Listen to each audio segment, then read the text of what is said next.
Yo, what is going on, guys? One more time, bringing guys a brand new Busch Gardens video, and we're going to switch things up in this video. We're not going to talk about anything like too much into the park. We're actually just going to kind of go into a fun part of Busch Gardens Williamsburg past. Let's go 24 years in the past to 1999. Now, what happened in 1999? Well, Apollo's Chariot opened. And what happened on Apollo's Chariot Day? Now, not so much now, but back in the day when Busch Gardens opened up roller coasters, they tried to have at least one celebrity person there to just help bring news coverage and media outlets to the park to get a little more coverage about the new roller coaster. Did it bring some coverage to the roller coaster then? They brought model Fabio Lanzoni, you know, the guy from that one episode of Sweet Life on Deck?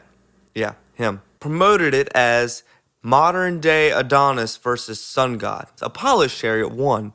Now, all rides are scary, all rides are intense, but this was not Apollo's Chariot's doing. No. You know what happened to Fabio? The first drop, you know, when you plunged to 210 feet. You know what hit him? Not the G-forces, but a goose. Right on the schnoz, right on the nose. Blood splattered everywhere. The poor actresses that were beside him wearing the togas, blood splattered all over them, which you want to always make the ride feel scary and intense, but not in that way. And the goose died, and the famous picture that I'll show here, he rolls up into the station, nose absolutely bloodied. I mean, it's just disgusting. He had to get 3 stitches, and it had a lot of swelling. And then on Jay Leno, he made a joke saying, who would have thought 2 bird brains could collide on a roller coaster? Ouch. Now, like I said, the goose did die, and the Virginia Beach Audubon Society actually said that it's pretty lucky what happened to him, because a goose typically is around 8 to 10 pounds. It could have taken his head off. It could have killed him. It could have done a bunch of things. So the fact that the only thing that happened is 3 stitches to the nose and probably PTSD for roller coasters. Other side of that, he turned out pretty good. It brought him a lot of attention because in my research for this, it said that, I mean, some people knew him as like the model for the romance novels. But after this, everyone knew who he was because he was making front pages. He was back, you know, in the days of newspapers. He was on the front of media websites, the very few that were around in 1999. So it's just kind of funny to think about, like, Busch Gardens put a guy on the map because a goose went and collided with him. Busch Gardens is all about taking care of their live animals and letting them roam around. So the goose did. But one thing that's pretty interesting, pretty funny, I should say. He said in an interview after that, roller coasters would not last much longer because of the danger they bring to people, because of the goose that hit him. It's a valid point, you know. If you have someone that, you know, face plants a goose, you know, it makes sense you would think that roller coasters would shut down. Roller coasters are among some of the safest things to ride. Let's go through a list of things Busch Gardens has opened since then. So that was 1999, okay. 8 years later, 2007, Griffin opened, at the time the world's highest and largest drop tower.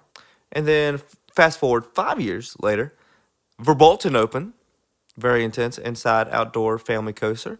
Fast forward 3 years, Tempesto opened, right there beside Apollo's Chariot, like right beside the crash site. And then fast forward 2 years later, we had Invader, nice family wooden coaster. What a good one. Fast forward 5 years after that, Pantheon. Fast forward a year after that, Dark Coaster. So, especially for Busch Gardens, but I mean all parks around the world, I don't think there's going to be an end to roller coasters.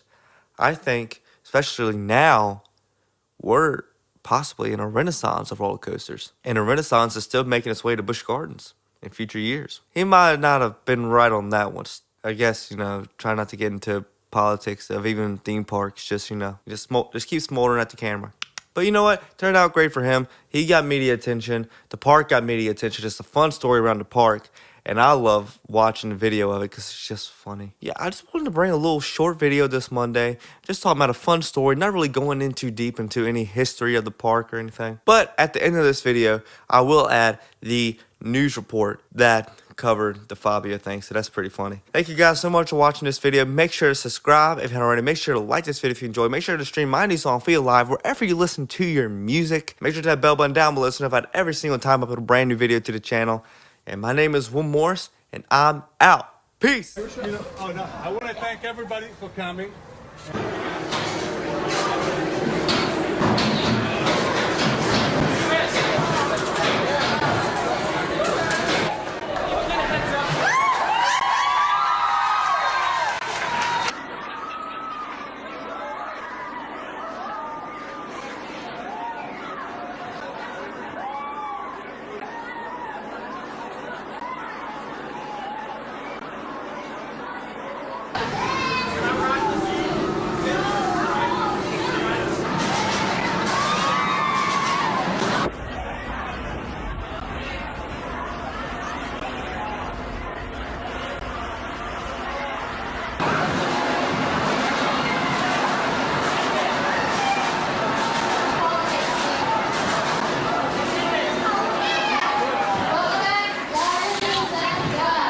I'm here today just to say, it's like it was a miracle, but it wasn't a freak accident, and it's going to happen again. And, I cannot live with my conscience knowing that the ride is still running.